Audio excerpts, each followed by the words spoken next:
Ya, Bismillahirrahmanirrahim. Assalamualaikum warahmatullahi wabarakatuh. Alhamdulillahirrahmanirrahim. Wassalatu wassalamu ala asyrafil anbiya'i wal mursalin. Sayyidina wa habibina bil qasim Mustafa Muhammad sallallahu alaihi wa alihi wasallam. Wa ala alihi thayyibin tahirin wa ala ashabil mujabin. Amma ba'd. Rekan-rekan sekalian, mahasiswa-mahasiswi Al-Mustafa Open University. Alhamdulillah, semoga hari ini, pada pertemuan kali ini, teman-teman semua tetap dikaruniai oleh Allah Subhanahu wa taala kesehatan dan juga keinginan yang kuat terus menimba ilmu.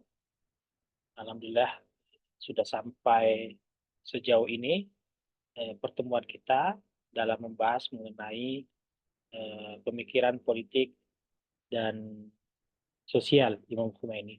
Salam dan selawat kepada junjungan kita Nabiullah Muhammad Shallallahu Alaihi Wasallam beserta keluarganya yang suci, sahabat-sahabatnya yang terpilih, dan bagi seluruh kaum muslimin. Jadi Bapak Ibu, saudara-saudara sekalian, jadi ya semoga kita semua dalam keadaan sehat dan penuh semangat ya. Di pada hari ini kita akan membahas topik yang sangat menarik sekaligus mendalam, yaitu tentang wilayatul faqih dalam pemikiran politik Imam Khomeini. Jadi sebelumnya kita sudah sempat bahas ya pengertiannya, definisinya secara lugawi, secara etimologi, terminologi. Kemudian kita akan membahas lebih dalam lagi mengenai legitimasi atau apa namanya, mengapa wilayatul faqih ini penting. Nah, bagi yang mengikuti perkembangan politik dunia, terutama dalam dunia Islam, tentu tidak asing dengan istilah wilayatul faqih. Nah, kita akan membahasnya dari sudut politik praktik. Kita tidak akan membahasnya dalam sudut politik praktis semata, tetapi juga dari segi dalil-dalil akal dan agama yang menjadi landasannya. Nah, kita juga akan melihat bagaimana konsep ini berkembang dalam sejarah dan diterapkan dalam sistem pemerintahan modern. Nah, kenapa ini penting? Karena wilayatul faqih ini adalah salah satu konsep yang unik yang berusaha menjawab sebuah pertanyaan besar, yaitu bagaimana Islam dapat diterapkan di dalam kehidupan modern tanpa kehilangan esensi spiritual dan sosialnya. Jadi materi ini kita akan eh, materi kali ini kita akan eh, berusaha memahami argumen-argumen akal dan juga argumen dalil-dalil nas teks agama yang mendasari konsep ini serta mengeksplorasi peran penting faqih dalam menjaga keberlangsungan Islam.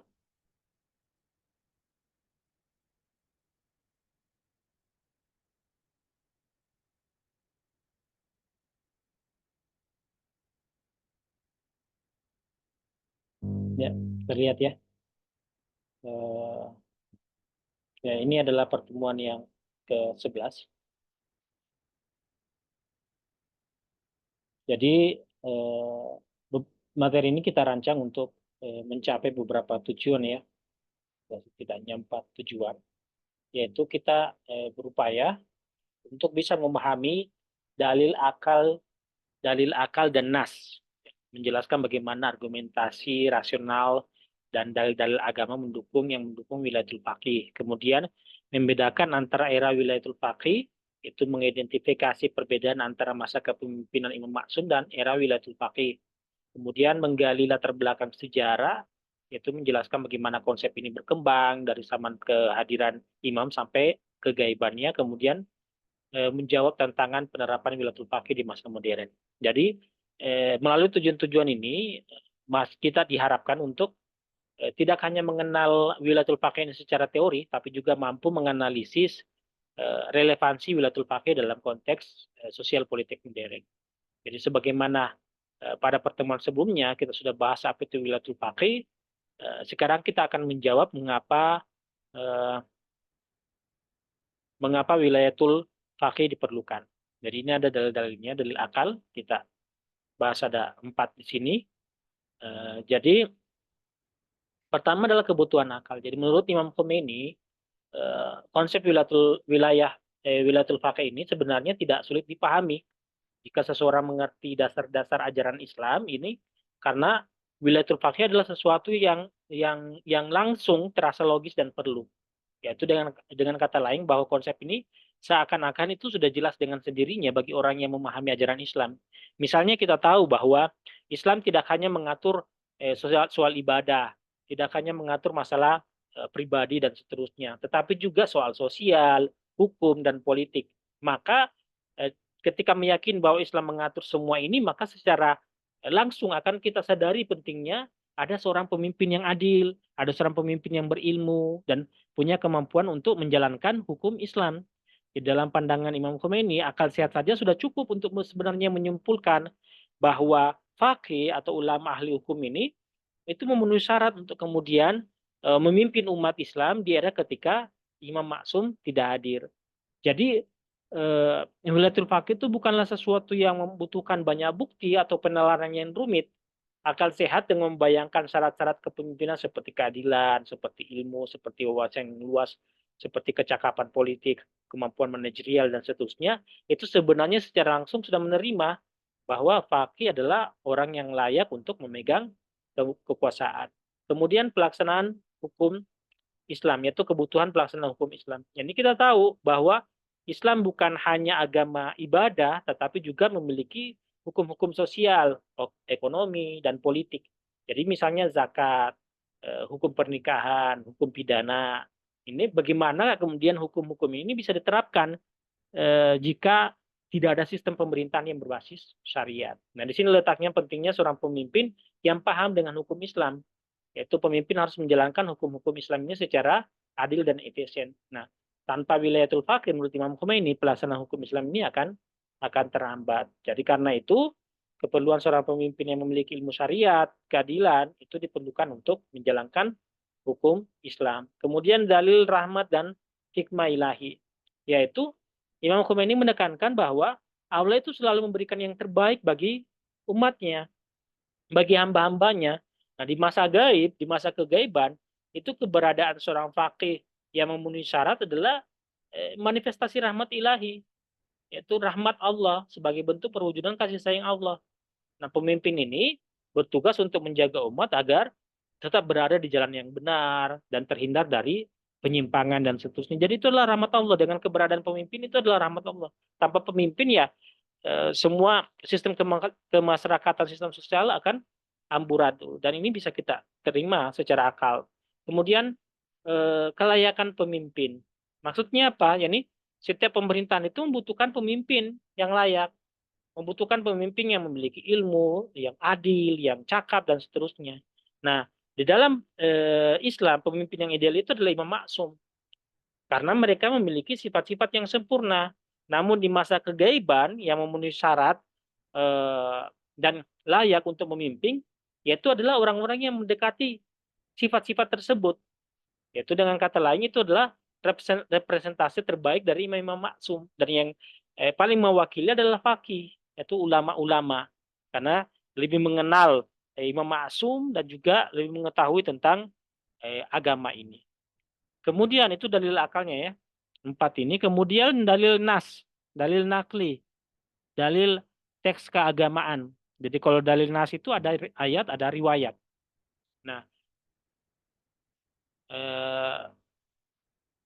jadi dalam apa namanya, Imam Khomeini itu mengacu dalam beberapa ayat dan riwayat. Kalau ayat ya sudah jelas ada beberapa ya, yaitu perintah untuk taat kepada ulil amri. Itu dalam ayat Al-Quran. Kemudian di riwayatnya ini hadis mursalah swaduk.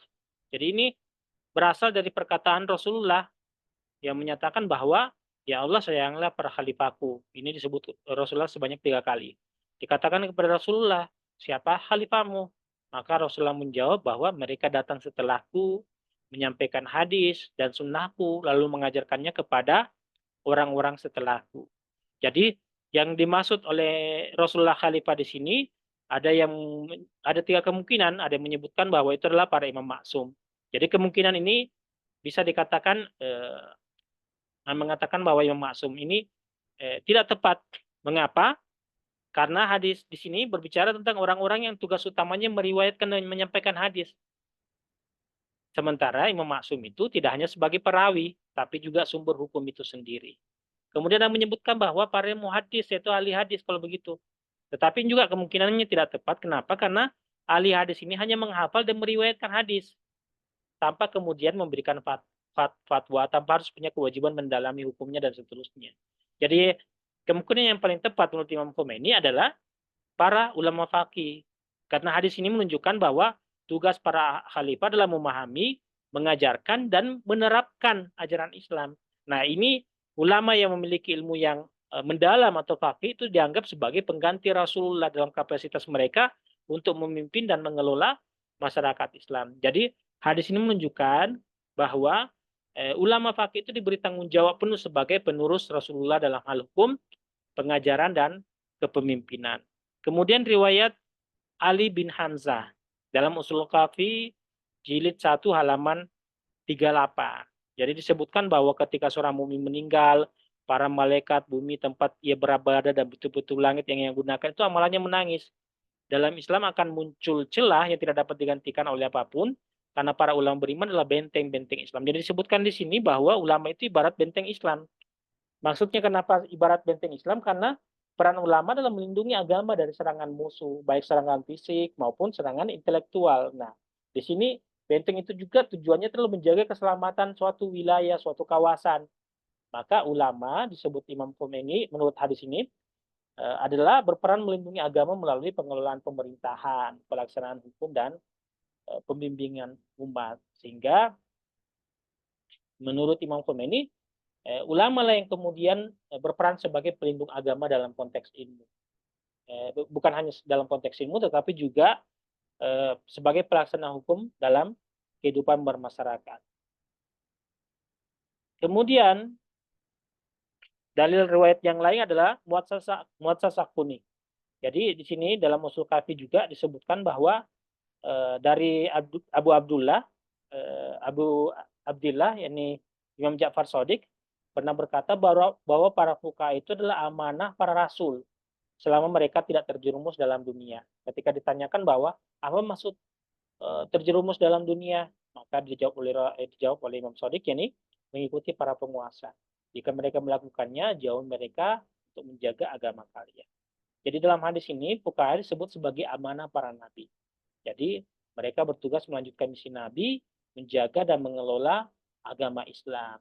Oleh karena itu, fuqaha yang adil atau yang berkualitas itu dianggap sebagai pengganti Nabi dalam mengatur urusan masyarakat. Kemudian hadis riwayat dari Umar bin Hanzalah dalam Wasailus Syiah jilid 18 halaman 99 bahwa disebutkan dalam Imam Shadiq ketika ditanya oleh Umar bin Hanzalah tentang siapa Syiah, kepada siapa Syiah harus merujuk dalam menyelesaikan sengketa persoalan, maka dijawab oleh Imam Shadiq yaitu mereka yang di antara kalian meriwayatkan hadis kami, mengetahui halal haram kami, memahami hukum-hukum kami, maka hendaklah kalian menerima mereka sebagai hakim. Ya, jadi Imam Shadiq mengatakan, saya telah menjadikannya hakim atas kalian jika ia memutuskan dengan hukum kami dan kalian tidak menerimanya, maka kalian telah meremehkan hukum Allah. Jadi penjelasannya bahwa hadis ini memberikan otoritas kepada para ulama yang memenuhi syarat untuk menjadi hakim dan pemimpin masyarakat. Jadi lebih jauh lagi Imam Khomeini menegaskan bahwa hadis ini bukan sekedar pengesahan bagi ulama, tetapi untuk mengatur urusan keagamaan, tetapi juga meletakkan dasar bagi pembentukan pemerintahan Islam yang dipimpin oleh fuqaha atau faqih. Kemudian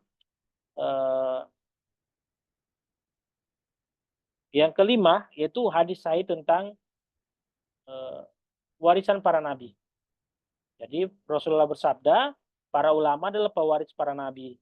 Para nabi tidak mewariskan dinar atau dirham, tetapi mewariskan ilmu. Nah, barang siapa yang mengambilnya, dia telah mendapatkan bagian yang melimpah. Jadi ini sudah sangat sering kita dengar ya, bahwa ulama adalah pewaris ilmu. Ini juga menegaskan bahwa ulama mewarisi tugas para nabi. Di sini Imam Khomeini berargumen bahwa jika para nabi memiliki wewenang politik, maka ulama yang mewarisi peran tersebut juga harus memiliki wewenang politik. Dengan kata lain bahwa kepemimpinan politik ulama adalah kelanjutan dari misi kenabian. Kemudian hadis Imam Zaman dalam Wasail Usia jilid 18 halaman 110 bahwa disebutkan dari riwayat Imam Mahdi yang disampaikan kepada Ishak bin Yakub, itu disebutkan bahwa dalam peristiwa-peristiwa yang terjadi, yaitu masalah-masalah baru, kembalilah kepada perawi hadis kami. Karena mereka adalah hujah saya atas kalian dan saya adalah hujah Allah. Jadi Imam Mahdi dalam pesan ini memberikan otoritas kepada para perawi hadis untuk menangani urusan masyarakat selama ia berada dalam masa kegaiban. Jadi pesan ini tidak hanya tentang memberi fatwa, tapi juga menyelesaikan masalah hukum. Ini menyiratkan bahwa tanggung jawab faqih ini, ulama ini jauh lebih luas termasuk dalam pengelolaan urusan sosial dan politik. Jadi ada 6 dalil nakl ini ya. Ini menunjukkan bahwa wilayatul faqih itu memiliki dasar yang kuat dalam teks agama. Nah, dari hadis-hadis ini terlihat bahwa para ulama yang adil, berilmu, dan memiliki kecakapan politik itu diberi tanggung jawab oleh Rasulullah, oleh para imam maksum, bahkan oleh Imam Mahdi untuk memimpin masyarakat Islam. Jadi Imam Khomeini mengembangkan konsep ini lebih jauh sebagai landasan bagi pemerintahan Islam modern, terutama dalam sistem wilayatul faqih. Jadi itu dalil-dalil tunasnya ya. Kita sekarang beralih ke sejarah perkembangan wilayatul faqih. Jadi ada 2 ya. Yaitu yang pertama masa kehadiran Imam Maksum. Jadi pada masa ini kepemimpinan umat Islam itu berada di tangan Nabi Muhammad. Kemudian pasca beliau wafat dilanjutkan oleh para imam maksum yang dianggap sebagai penerus langsung dalam memimpin masyarakat. Nah, para imam maksum ini memiliki otoritas penuh dalam semua aspek kehidupan umat Islam, termasuk dalam urusan agama, sosial, dan politik. Namun perbedaannya dengan para imam maksum dan Nabi Muhammad adalah para ulama ini tidak memiliki otoritas penuh. Ya. Sudah kita bahas pada pertemuan sebelumnya, yaitu ada batasan yang membatasi wewenang dari ulama faqih ini. Kemudian era kegaiban Imam Maksum. Maksudnya apa? Ya dalam keyakinan Syiah Imamiyah, Imam Mahdi saat ini berada sebagai imam ke-12, saat ini berada di masa kegaiban, yaitu beliau ada tapi gaib, tidak kita lihat, tidak kita ketahui keberadaannya, dan seterusnya. Nah, imam terakhir dalam tradisi Syiah ini itu diyakini masih hidup, tetapi tidak dapat diakses secara langsung oleh umat. Nah, ada 2 era pada era kegaiban ini, yaitu gaibah kecil atau gaibatus sukra. Kemudian jadi pada gaibah sukra ini, pada gaibat kecil ini, itu Imam Mahdi masih memiliki kontak dengan umat, tapi melalui wakil-wakil khusus yang disebut dengan naib khusus. Jadi ada wakil-wakil khusus yang ditetapkan oleh Imam Mahdi untuk menjadi perantara antara umat dengan Imam Mahdi. Kemudian gaibul kubrah, yaitu kegaiban besar. Nah, di sini setelah wafatnya para wakil Imam Mahdi ini, maka umat tidak lagi memiliki akses langsung ke Imam Mahdi. Sehingga kemudian pada masa kegaiban besar ini, yang bertanggung jawab atas kepemimpinan umat berdasarkan dalil-dalil tadi adalah faqih, adalah ulama yang memenuhi syarat. Namun ya sebagaimana sudah kita jelaskan bahwa batasan kekuasaan faqih dan lingkup kewenangannya itu dibatasi oleh apa yang telah kita jelaskan sebelumnya. Kemudian ada 4 tahap perkembangan wilayatul faqih, yaitu ada namanya zaman taqiyah. Zaman taqiyah itu di mana pada saat ini umat Islam Syiah itu berada di dalam tekanan yang berat dari penguasa, sehingga mereka kemudian menampakkan sesuatu yang berbeda dengan apa yang dia yakininya, sesuai dengan apa yang namanya menjadi tekanan pada politik pada masa itu. Jadi pada masa ini ulama Syiah itu berada dalam kondisi takia, yaitu mereka menyembunyikan keyakinan mereka untuk melindungi diri dan komunitas mereka dari ancaman penguasa. Sehingga kemudian fokus ulama pada masa ini itu lebih pada hukum-hukum yang bersifat individu, hukum-hukum ritual atau fikih privat seperti ibadah, pernikahan, warisan, dan seterusnya. Sementara hukum-hukum politik yang berkaitan dengan pemerintahan dan seterusnya itu tidak banyak dibahas ya karena berada di dalam situasi penuh dengan tekanan politik. Jadi tidak memiliki ruang yang cukup untuk mengembangkan sistem pemerintahan Islam, mengembangkan kepemimpinan politik dalam Islam. Oleh karena itu pada masa itu wilayatul faqih itu lebih dipahami sebagai konteks pengelolaan hukum secara personal saja, bukan dalam konteks pemerintahan. Kemudian beralih kepada kerjasama politik ulama di era Safawi. Jadi pada masa dinasti Safawi, Syiah pada saat itu dijadikan sebagai masa resmi negara Iran. Ini berlaku di Iran. Sehingga kemudian ulama Syiah diberi ruang bekerja sama dengan pemerintah, mendapatkan legitimasi dan kekuasaan politik. Jadi di sini ada simbiosis mutualisme, itu dinasti Safawi membutuhkan dukungan ulama untuk memperkuat legalitas dan otoritas mereka, sementara ulama juga diberi peran penting di dalam pemerintahan. Sehingga para ulama pada masa ini itu memperluas diskusi mengenai konsep wilayatul faqih, termasuk batasan kewenangan ulama dan kewenangan ulama dalam politik. Jadi pada masa ini sudah ada ruang untuk kemudian membahas masalah kepemimpinan ulama secara lebih sedikit sistematis. Namun di sini tidak lepas dari kritikan ya karena disebutkan dalam hadis tadi bahwa seorang ulama yang terlalu dekat dengan penguasa itu akan kehilangan independensinya. Sehingga kemudian pada waktu ini perumusan konsep wilayatul faqih itu tidak maksimal. Kemudian pada pengawasan hukum dan politik yaitu gerakan konstitusi di Iran. Nah, ini terjadi pada abad ke-13 sampai 14 Hijriah. Jadi periode ini ditandai dengan pertemuan antara tradisi Islam dengan gagasan modern seperti konstitusi, demokrasi, dan hak-hak rakyat. Jadi selama periode ini, ulama itu mulai terlibat dalam penyusunan konstitusi, juga dilibatkan dalam penyusunan konstitusi untuk memastikan bahwa hukum-hukum Islam itu tetap menjadi dasar pemerintahan. Jadi para fakih pada masa ini berperan sebagai pengawas, ya. Sebagai pengawas, sebagai penasehat, dan seterusnya untuk memastikan bahwa kebijakan pemerintah itu tidak bertentangan dengan syariatnya seperti di Indonesia mengenai keberadaan Majelis Ulama Indonesia dan seterusnya itu sebagai mengawasi pemerintah, jangan sampai kemudian pemerintah melakukan pelanggaran terhadap penerapan syariat. Kemudian jadi sekali lagi juga bahwa peran ulama dalam pengawasan politik ini itu masih terbatas ya. Karena juga pada saat ini juga masih terdapat tekanan-tekanan politik dan sosial sehingga kadang kebijakan-kebijakan ulama atau keputusan-keputusan ulama, fatwa ulama itu kadang harus istilahnya mengikuti pesanan penguasa karena adanya tekanan politik yang begitu keras juga pada masa itu. Kemudian kekuasaan politik faqih yaitu era revolusi Islam Iran. Jadi pada tahun 1979 itu revolusi Islam Iran yang dipimpin Imam Khomeini mencapai kemenangannya.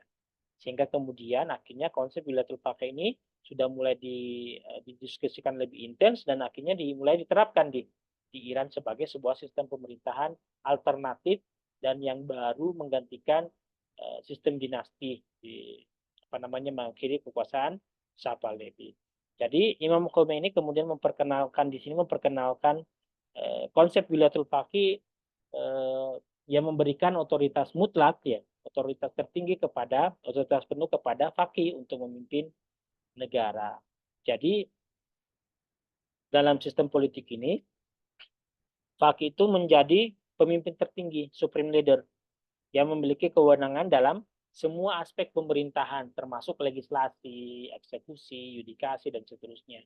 Sementara rakyat ya tetap dilibatkan melalui sistem demokrasi, tidak apa namanya, dia juga punya hak untuk kemudian terlibat dalam masalah menentukan politik dan masa depan negara mereka. Jadi seperti misalnya pemilihan presiden, anggota parlemen, itu dipilih oleh masyarakat.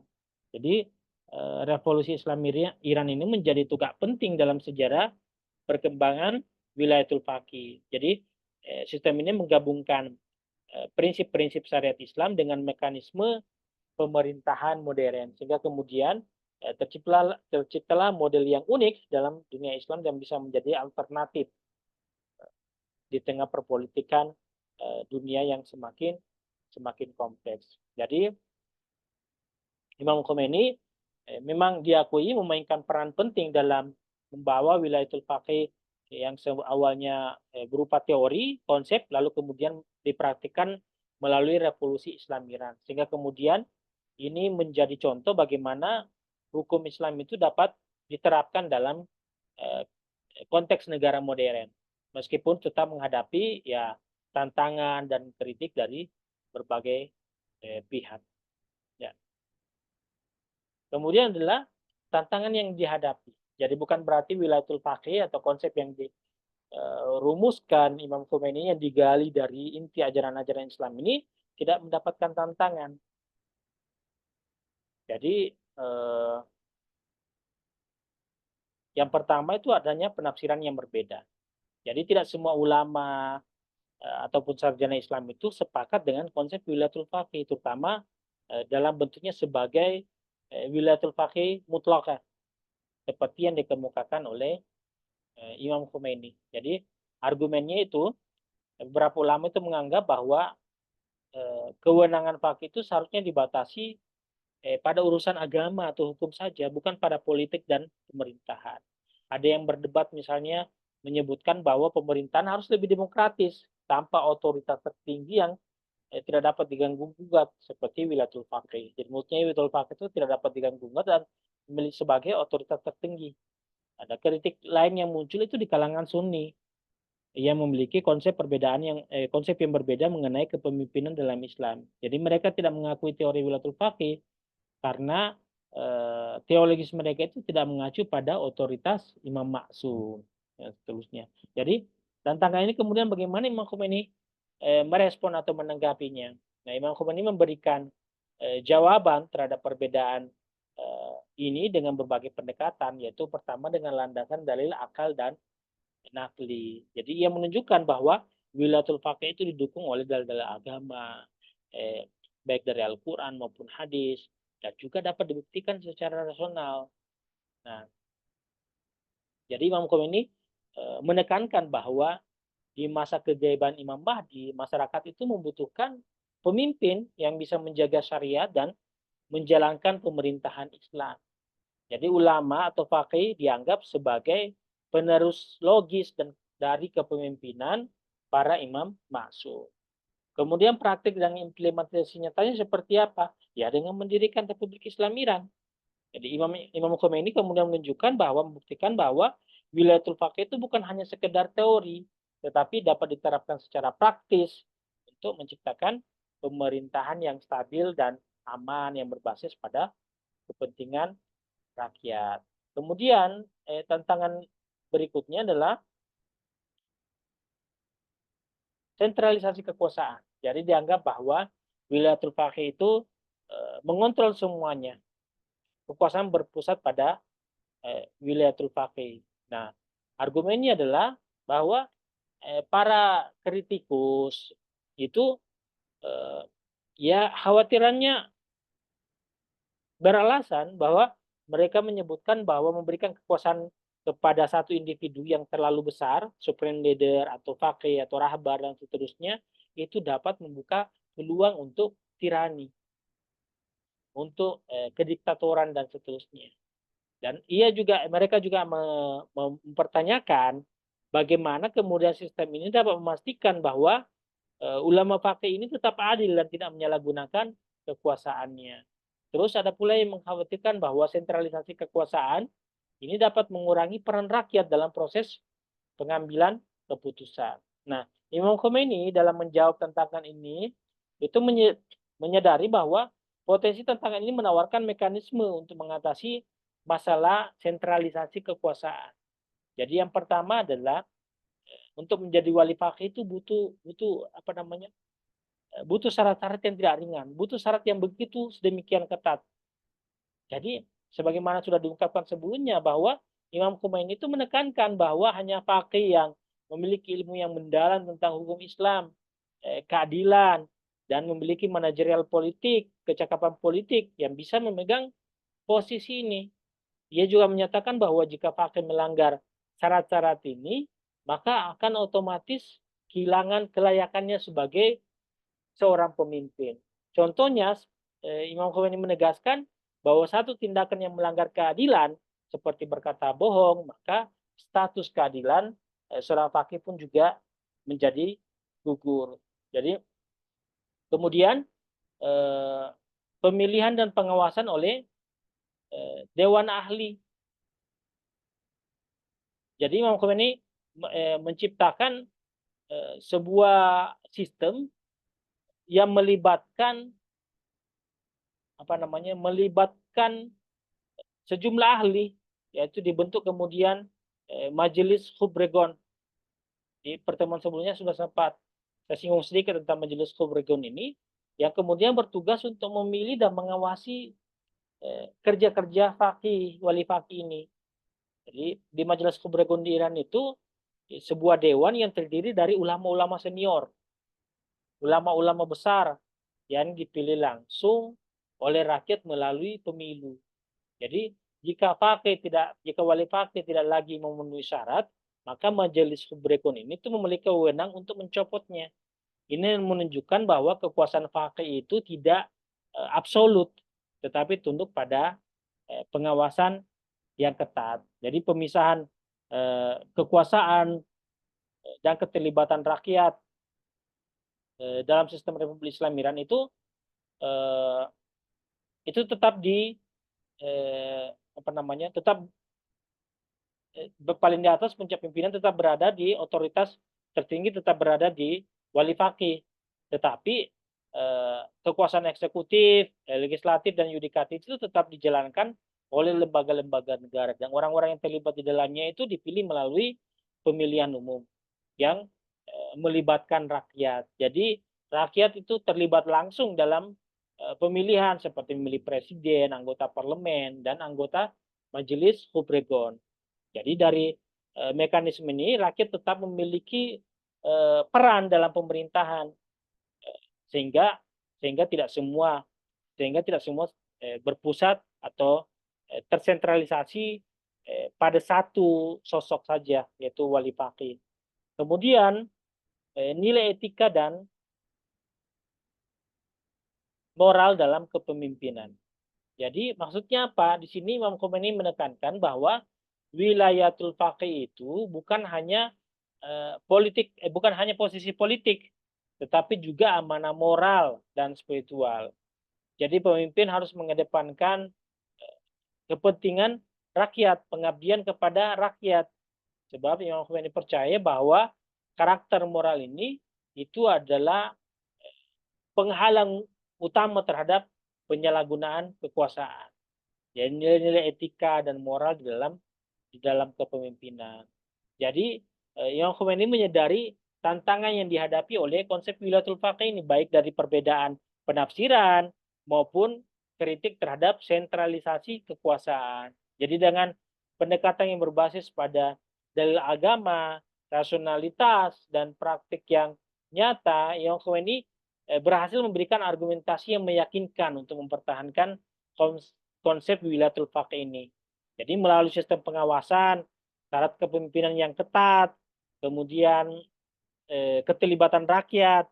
Nah, Imam Khomeini berusaha memastikan bahwa wilayatul faqih itu tetap relevan dan mampu menghadapi tantangan zaman tanpa kemudian Islam ini sebagai sebuah ajaran yang paripurna, yang sempurna, itu tidak kehilangan esensinya sebagai sistem pemerintahan yang bersifat atau berbasis syariat.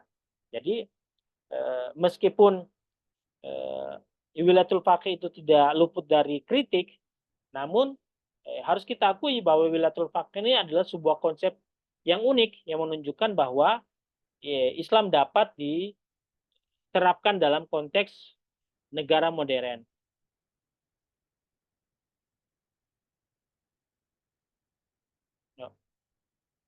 Jadi teman-teman sekalian, bahwa dari pembahasan ini kita dapat melihat bahwa wilayatul faqih adalah konsep yang unik dan mendalam. Dia bukan hanya